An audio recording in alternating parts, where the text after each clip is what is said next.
নারীরা বাবা বা স্বামীর সম্পদ বুঝে পাবেন যেভাবে। মেয়েরা কি বাটোয়ারা মামলা করতে পারে?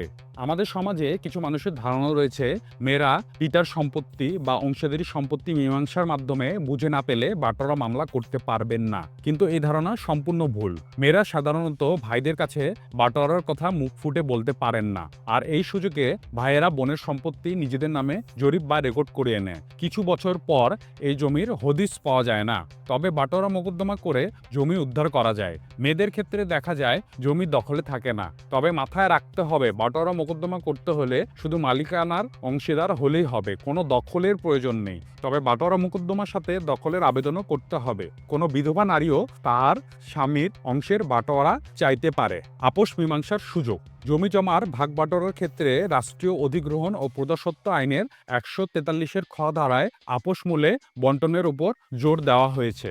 আপোষ মীমাংসার মাধ্যমে নিজেরা বন্টন করে নিলেই সুবিধা বেশি।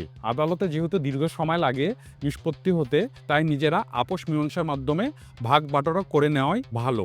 নিজেদের মধ্যে আপোষ মীমাংসা করে একটি বন্টনের দলিলও করে নিতে হবে। এই দলিলটি রেজিস্ট্রি করে নিতে হবে। উত্তরাধিকার সূত্রে জমির মালিক হলেও নামজারি বা মিউটেশন করা বাধ্যতামূলক। নামজারি করার সময় বন্টননামা দলিল দাখিল করতে হয়। এছাড়া মোকদ্দমা চলা অবস্থায়ও আপোষ মীমাংসা করে আদালত থেকে আপোষ মূলে ডিগ্রি নেওয়ার সুযোগ রয়েছে।